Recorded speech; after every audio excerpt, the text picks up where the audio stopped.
Party మారిన ఎమ్మెల్యేలు తప్పు చేశామని బాధపడుతున్నారా?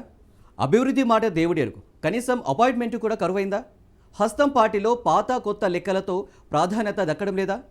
సొంత గూటికి వెళ్లాలని నేతలు ప్రయత్నాలు చేస్తున్నారా? ఇంతకు తెలంగాణలో ఉప ఎన్నికలు వస్తాయంటారా? ఉప ఎన్నికలు వస్తే ప్రజలు పట్టం కట్టేదెవరికి?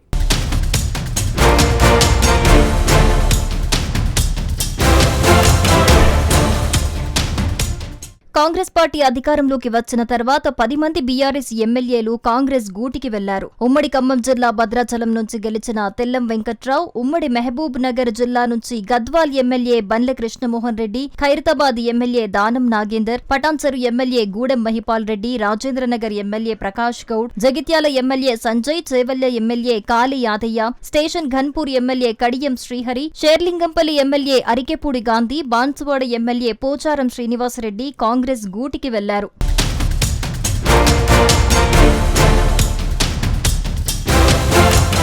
అభివృద్ధి సంక్షేమం కోసమే కాంగ్రెస్ కండువ కప్పుకున్నామని పార్టీ నేతలు స్టేట్మెంట్ ఇచ్చారు. అయితే పార్టీ మారి పట్టుమని 10 నెలలు కాకముందే నియోజకవర్గంలో పాత కాంగ్రెస్ నాయకులతో పార్టీ మారిన ఎమ్మెల్యేలకు తలనొప్పిగా మారి సంఘటనలు చాలానే జరిగాయి. మరోవైపు ఎమ్మెల్యేల ఫిరాయింపులపై సుప్రీంకోర్టులో విచారణ జరుగుతోంది. ఏ క్షణమైనా పార్టీ ఫిరాయింపులపై సుప్రీంకోర్టు చర్యలు తీసుకునే అవకాశం కనిపిస్తోంది. దీంతో పార్టీ మారిన 10 మంది ఎమ్మెల్యేలు చాలాసార్లు రహస్య సమావేశాలు ఏర్పాటు చేసుకున్నారు. పార్టీ మారి తప్పు చేశామని, ఇప్పుడు తమ రాజకీయ భవిష్యత్తు ప్రశ్నార్థకంగా మారిందని వాపోతున్నారట.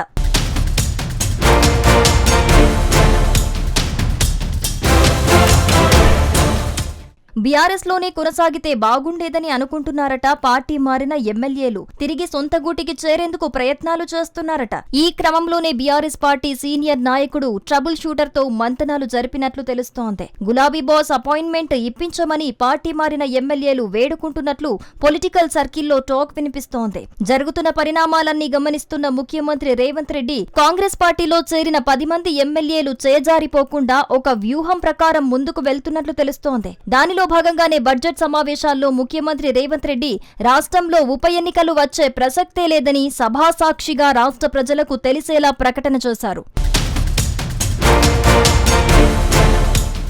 అయితే సీఎం శాసనసభలో ప్రకటన చేసినప్పటికీ తెలంగాణలో ఉప ఎన్నికలు వచ్చే అవకాశాన్ని కొట్టిపారేయలేమంటున్నారు విశ్లేషకులు. పార్టీ మారిన వారిపై వేటు పడితే బైపోల్ వచ్చే ఛాన్స్ ఉంది. ప్రస్తుతం రాష్ట్రంలో ఉప ఎన్నికలు వస్తే ప్రజలు ఎవరికి పట్టం కడతారని పొలిటికల్ సర్కిల్లో టాక్ నడుస్తోంది. పార్టీ మారిన వారిలో ఖైరతాబాద్ ఎమ్మెల్యే దానం నాగేందర్ పైనే తొలివేటు పడుతుందని చర్చ జరుగుతోంది. ఖైరతాబాద్ నియోజకవర్గంలో ఉప ఎన్నిక వస్తే బీఆర్ఎస్, బీజేపీ, కాంగ్రెస్ మధ్య త్రిముఖ పోటీ నెలకొంటుంది. అయితే గత 10 ఏళ్లలో చేసిన అభివృద్ధి సంక్షేమమే గెలిపిస్తోందని బీఆర్ఎస్ ధీమా వ్యక్తం చేస్తోంది.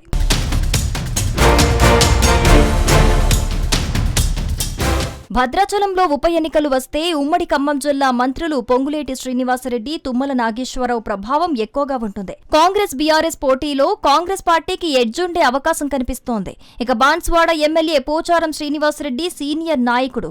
వయసురీత్యా ఆయన ఈసారి కొడుకును రాజకీయ అరంగేట్రం చేసేందుకు సిద్ధమవుతున్నారు. ఒకవేళ ఆయనపై వేటు పడితే బాన్సువాడ ఉప ఎన్నికల్లో బీఆర్ఎస్ పార్టీకి కలిసొచ్చే అవకాశం ఉన్నట్లు పొలిటికల్ సర్కిల్లో టాక్ నడుస్తోంది.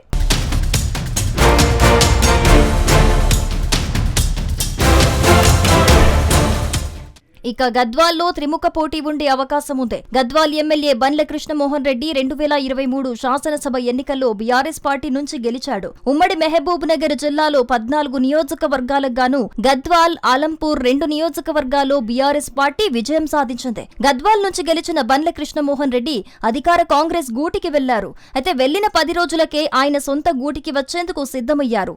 ఒకానొక సమయంలో ఆయన ఫోటోను కాంగ్రెస్ పార్టీ ఫ్లెక్సీలో ప్రింట్ చేసినందుకు కాంగ్రెస్ పార్టీ నాయకులపైనే కేసు పెట్టారు. తాను పార్టీ మారలేదంటూ చెప్పే ప్రయత్నం చేశారు. గద్వాల్లో ఉప ఎన్నికలు వస్తే కాంగ్రెస్, బీఆర్ఎస్, బీజేపీ మధ్య తీవ్ర పోటీ ఉండే అవకాశం ఉన్నట్లు విశ్లేషకుల అంచనా. దీనికి కారణం గద్వాల్లో ఎంపీ డీకే అరుణ ప్రభావం ఉండే అవకాశం ఉంది.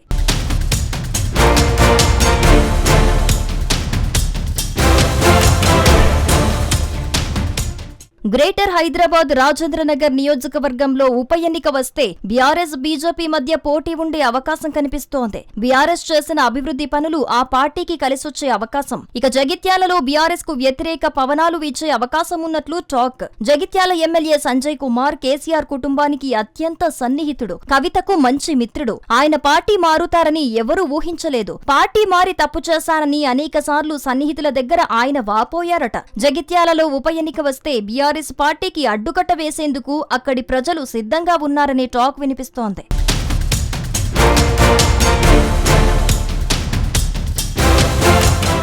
Station Ghanpur MLA Kadiyam Srihari, Chevella MLA Kale Yadaiah, Serilingampally MLA Arekapudi Gandhi, Patancheru MLA Gudem Mahipal Reddy నియోజకవర్గాల్లో బీఆర్ఎస్ గాలి వీస్తోందట. ఇప్పటికిప్పుడు ఉప ఎన్నికలు వస్తే బీఆర్ఎస్ గెలుపు ఖాయమట. కాంగ్రెస్ పార్టీ 15 నెలల పాలనపై ప్రజలు తీవ్ర ఆగ్రహంతో ఉన్నారని, మళ్లీ కేసీఆర్ నే సీఎం కావాలని రాష్ట్ర ప్రజలు కోరుకుంటున్నారని బీఆర్ఎస్ వర్గాలంటున్నాయి. తెలంగాణకు బీఆర్ఎస్ పార్టీనే శ్రీరామ రక్ష అని, ఉప ఎన్నికల్లో ప్రజలు కారు పార్టీకే జై కొట్టనున్నారనే టాక్ పొలిటికల్ సర్కిల్లో జరుగుతోంది.